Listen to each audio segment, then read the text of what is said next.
At some point, every marketer pays an agency to do something they know they could do better themselves. I hired one for outreach. They sent 100 emails, got 3 replies, and 2 of those were people asking us to stop emailing them. The problem wasn't just the results, it was the weeks of waiting, the wrong people getting targeted, emails that clearly weren't written by anyone who understood what we actually do. But AI has changed what's possible here. It doesn't get tired, it doesn't cut corners, and unlike humans, I can speak freely without hurting its feelings. So I'm building a fully autonomous agent pipeline that prospects, vets, and writes personalized emails to complete strangers, convincing them to tell me their greatest marketing secrets. And if this fails, then I wasted my time and we're back to paying thousands for outreach that barely works. But before I could build anything, I needed to figure out what I was actually going to build it in. I narrowed it down to 3 options: N8N, Claude, or OpenClaw.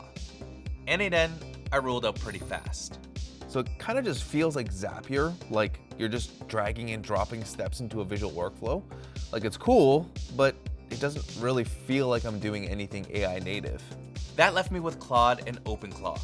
They're both really good options, but I like how with OpenClaw, I'm not tied down to one model. If I want to generate images with these emails, then I can easily plug in Nano Banana, and so it's just a lot more flexible. But what sealed the deal for me was something pretty simple. OpenClaw can run through Slack. Okay, so I'm on Slack like all day, and there's just something about working inside the tool that you're already doing work in that makes it feel so much more real and productive. If I do it in Claude, I'd have something like this super complex agentic workflow, and then here, what do I have? I have a recipe and then like symptoms of stomach pains or something below that. It just feels kind of weird. So with OpenClaw installed, locked, and loaded, it was time to actually build the thing. And it all starts by giving a system taste. The thing with AI content is that it all kind of just sounds the same. And if I just let it loose on outreach, it's gonna feel like spam for the people who are getting these emails. So the voice, the taste, the judgment, that has to come from me. The point of creating this, it's not just to have AI do the actual work, it's for AI to do it the way that I would do it without me doing it. Okay, so here's the plan. I need a project manager first. I'm going to call it the campaign coordinator. Then we've got 3 specialist agents underneath, a prospector, a vetter, and a copywriter. The ones actually doing the grunt work. And to make sure the project goes how I'd actually do it, the coordinator is going to interview me, like to the point where it's asking me an annoying amount of questions until we're completely aligned. And if it works the way that I'm envisioning, it's basically foolproof. To create this interview, I needed to make a markdown file for the campaign coordinator, which is basically text instructions that tells the agent how to do its job. I used Claude to generate this file. Then I repeated the process for the prospector, the vetter, and the copywriter. And when I went to review the files, something was clearly off. What the heck?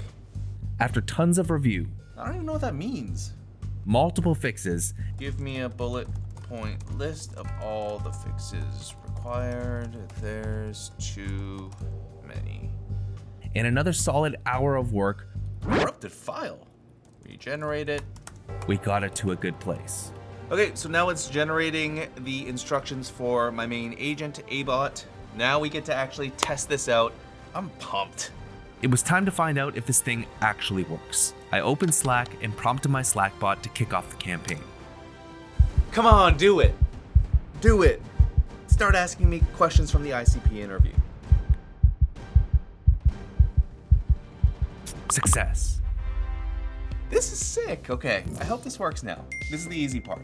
So I went off to answer the questions from the ICP interview, starting with why I'm even doing outreach.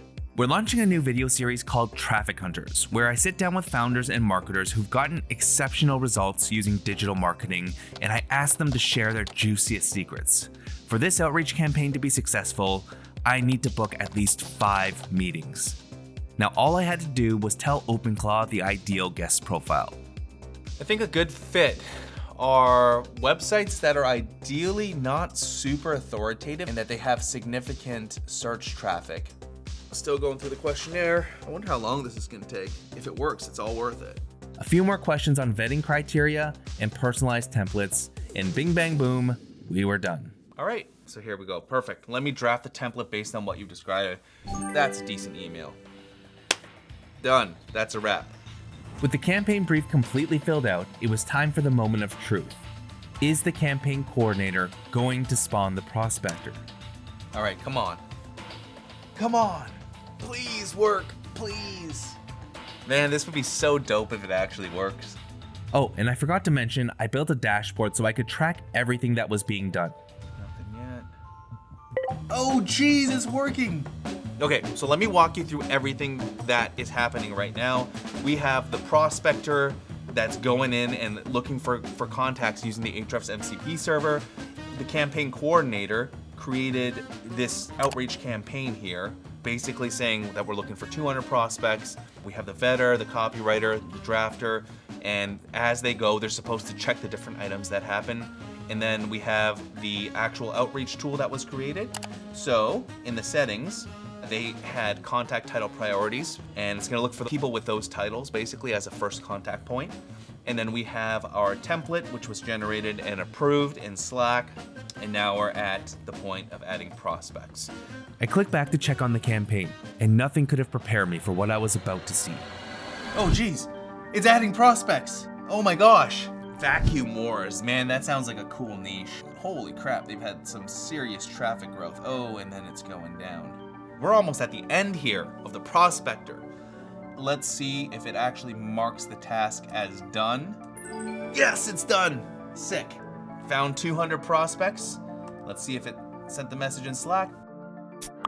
Nice, prospecting's done. I found 165 solid prospects across food, travel, and fitness and sports niches, all enriched with Ahrefs metrics. 124 have emails, 89 have named contacts ready for freaking vetting. Yes. Then the campaign coordinator spawned the vetter, and that's when things started to unravel. The vetter's done apparently, and there's no way this is right. The vetter had disqualified almost every single prospect, including sites with clear, consistent traffic growth. This is growing traffic. How is that declining? So we need to find out what happened here and fix the vetter in the way that it's looking at traffic. After some debugging, we found the problem. The traffic slope field in the enrichment data is calculating incorrectly.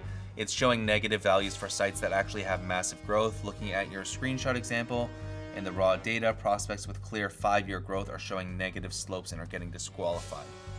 Okay, so it's a bug in the software. Bug in the tool. Fix the core issue now.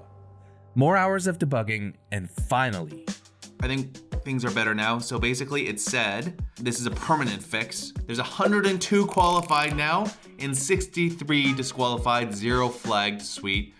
I think it's doing it properly. Moment of truth. All right, let's refresh. Oh my gosh, I think it's actually working. Yeah, that's a growing traffic trend. The tool got it right. All right, so I'm gonna go and I'm gonna run the copywriter one last time, which is kind of our final test.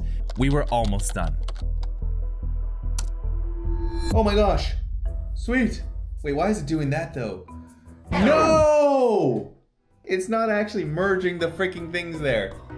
Oh my goodness. That's a big problem, and this is why we don't automatically send emails, for that very reason. Yeah, it's screwed up royally on my drafts here. All right, so sub-agent spawned and working on all the fixes, so now I'm just debugging. It's a waiting game now. All right, let's watch it do its thing. There's 6 tasks. I want to drain 6 putts before those 6 tasks are done. But before we find out who wins, let me tell you about the irony of this whole project. Whoa, okay, we're 1 for 1. I spent days building a custom agent pipeline to do prospecting, vetting, and outreach. And the entire time, Ahrefs has been cooking up Agent A, which can do all of this natively. Oh, not a chance, AI. That was perfect. It's an AI marketer with unrestricted access to every Ahrefs metric. Prospecting? Done. Vetting traffic trends? Done. Connecting to my custom outreach tool? Yeah, it can do that too. Done. Game.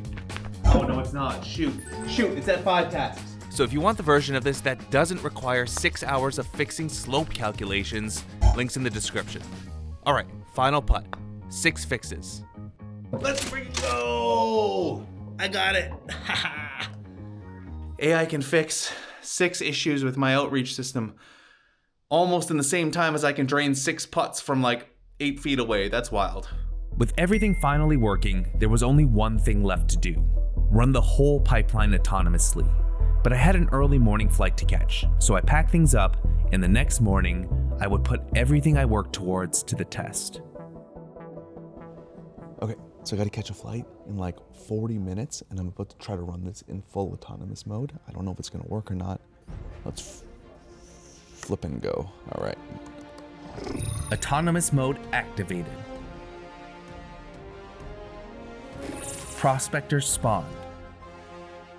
Again, we're starting to add people. Done. Oh, no way. Prospects started to roll in. Time was up. I had to run, literally. But by the time I got to my gate, the results were in. 74 drafts, all there, waiting. The next day, I started sending. Honestly, I wasn't expecting much. I was wrong. I'm still in the middle of sending these emails. Got 25 left and we've got like 7 replies. This is insane. From 54 emails sent, we got 11 replies and booked 7 meetings, exceeding our original goal.